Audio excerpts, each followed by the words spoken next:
Unit 11. On stage. Love, hate, death. These things are at the heart of Shakespeare's famous tragedy, Romeo and Juliet. The St. Stephen's High School Drama Club performed this play last weekend. Romeo and Juliet is the story of two families, the Capulets and the Montagues, who are bitter enemies. Tragedy follows when the son of one falls in love with the daughter of the other. The play is set in Verona, Italy, in the late 16th century. Alison Bourne played Juliet, Capulet's beautiful young daughter. She showed the mixed emotions Juliet felt after secretly marrying the son of her family's most hated enemy. At times, she was happy, and at times, she was afraid. David Taylor played Romeo, Montague's son. He put on a good performance despite having a head cold. His lines were said with great feeling in a clear voice. Eric Parker was the perfect Tybalt, dark and angry. Maggie Jones played the nurse. She acted the part of a gossipy old woman very well. She made everyone in the audience laugh at her jokes and her comic character.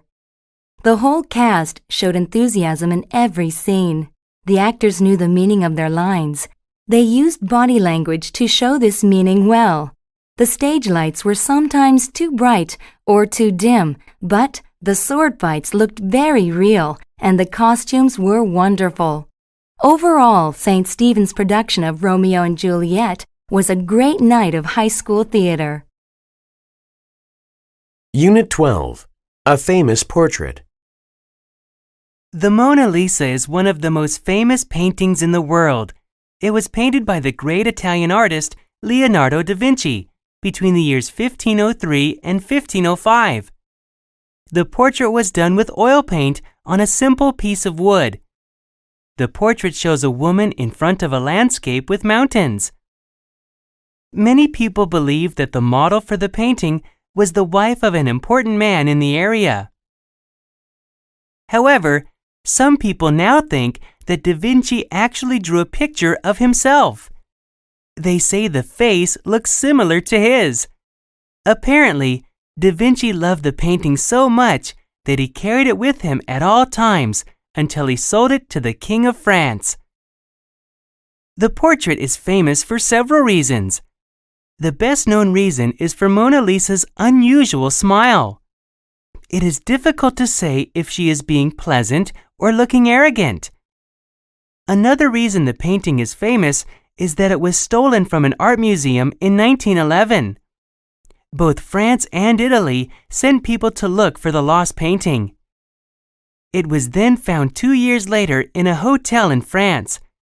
It is currently on display at the Louvre Museum in Paris. People from all over the world go to the museum each year to see the Mona Lisa. In fact, the painting has so much appeal today that it has been copied many times. Unit 13. Leonardo da Vinci.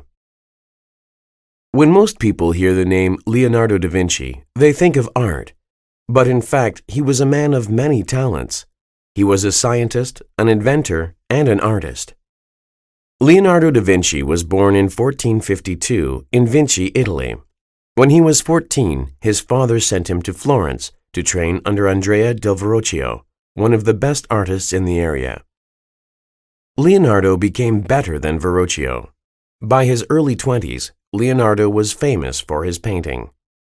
He was especially good at painting colors and details. This made his paintings very lifelike.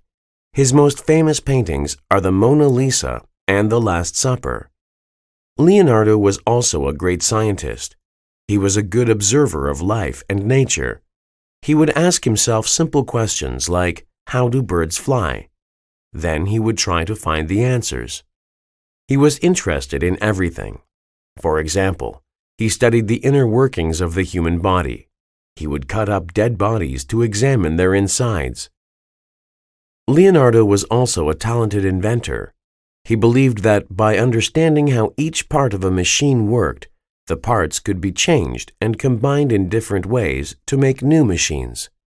Using his artistic talent, Leonardo drew pictures of many inventions. However, few of them were built and tested during his lifetime. For example, his parachute wasn't built until 1783. Also, his war tank wasn't used until World War I in 1917. Unit 14. Ludwig van Beethoven. Ludwig van Beethoven was a musical genius. He composed hundreds of songs in his lifetime. The first four notes of his Fifth Symphony, bum bum bum bum, are the most famous in the world. These notes are played on a trombone. Beethoven was the first composer to use trombones in a symphony. A symphony is a very complex and beautiful song. Beethoven wrote 9 symphonies in all.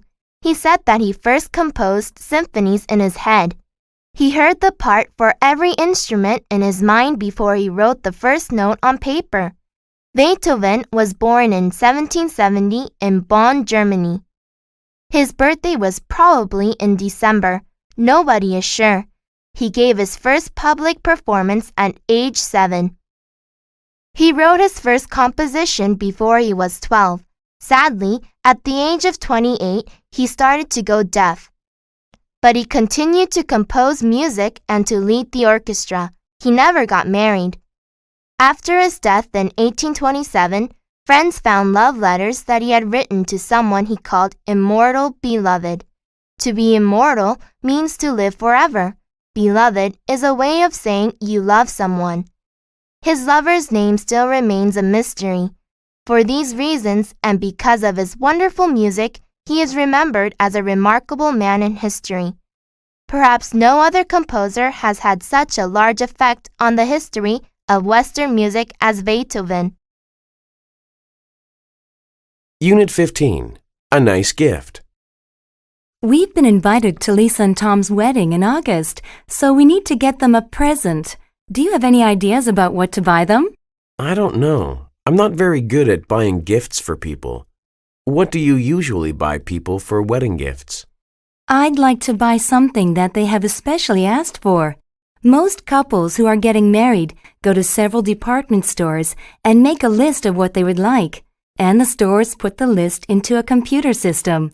Then you can go and print out the list and choose something that they would like. Are Lisa and Tom registered somewhere? Yes, they are registered at 2 department stores. I've already printed out their list from one store.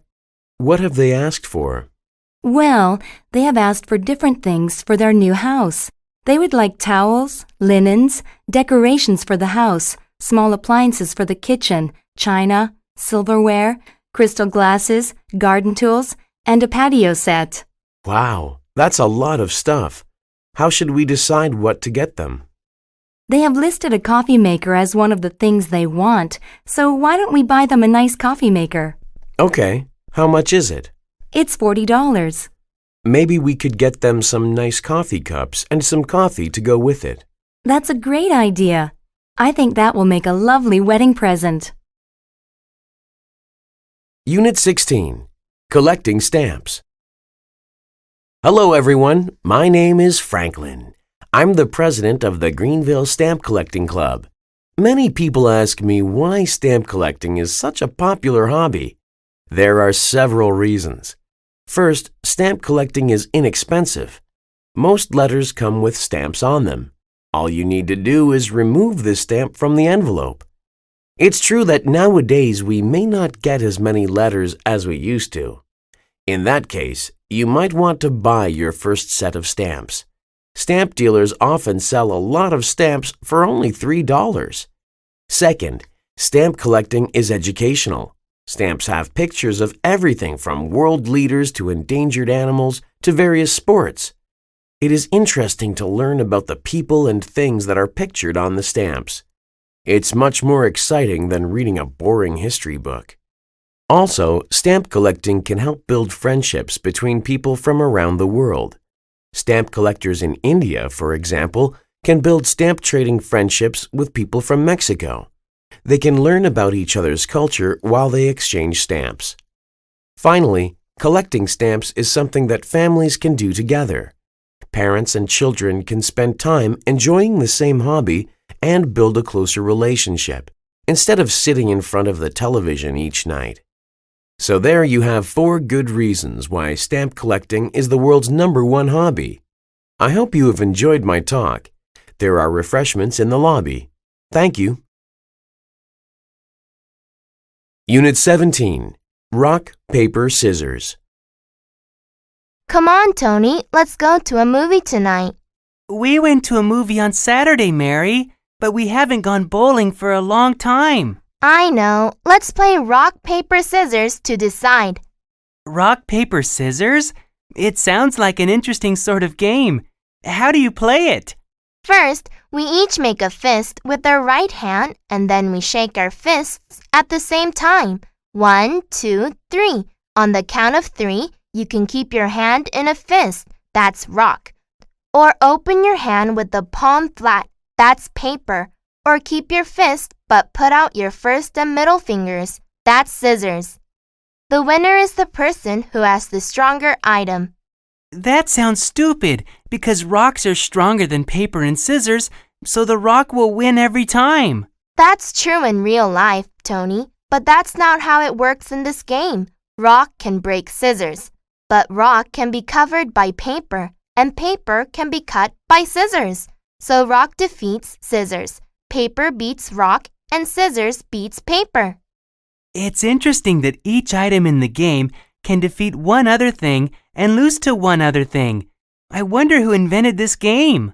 I don't know, but it's played all over the world. There's even a rock, paper, scissors world championship that has been held every year in Europe since 1934. Unit 18. Man's Best Friend. Why are dogs often called man's best friend? Probably because dogs have many of the qualities we want in our human companions. They are loyal, friendly, never argue, and are always glad to see us. This is one reason why we have dogs and other pets. Sometimes we might even prefer the company of animals to that of fellow human beings. Pets provide us with many other benefits as well. Studies have shown that having a pet nearby lowers the blood pressure of elderly people and raises their spirits. One study in Britain showed that people with pets recovered more quickly from heart attacks than those who didn't have a pet. The study also found that pet owners suffered from fewer common ailments such as colds, headaches, and fevers than people who don't own pets. Pets help children to learn responsibility. By learning to take care of their pets, children learn how to take care of themselves and other people.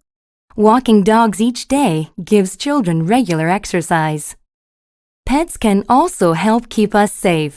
Dogs, for example, guard our homes and scare away burglars. Guide dogs help blind people see when they need to go outside. Cats catch mice and rats in our houses. Finally, pets teach us compassion. They give us a chance to show our love to other living creatures. If we can love our pets, it becomes easier to love each other. And that might be the most important benefit of all. Unit 19. The Active Leisure Center. Bored with nothing to do? Come and check out the Active Leisure Center. We offer something for everyone.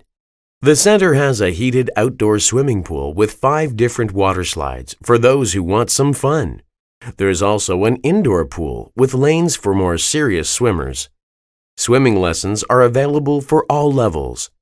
The Active Leisure Center also has a fitness center for those who want to exercise.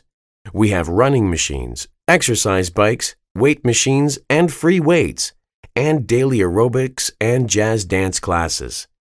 Our fitness experts will be happy to provide you with a fitness program to suit your needs. The center has a sports hall where you can play indoor soccer, badminton, basketball, and various other sports. You can join community sports groups, sign up for tournaments, or just book the hall for you and your friends to use. With the school holidays coming soon, why not come and find out about our special holiday programs?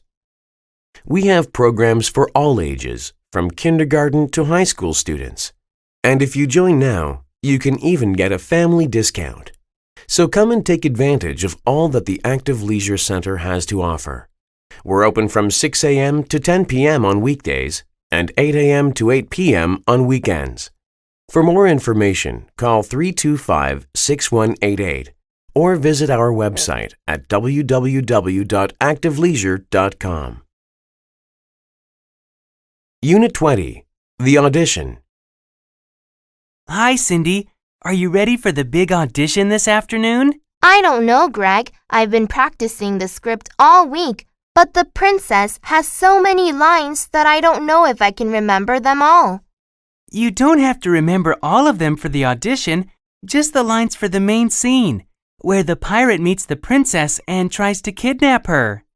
I know, but even in that scene, the princess has quite a few lines. You've got to think positive and have some confidence in yourself.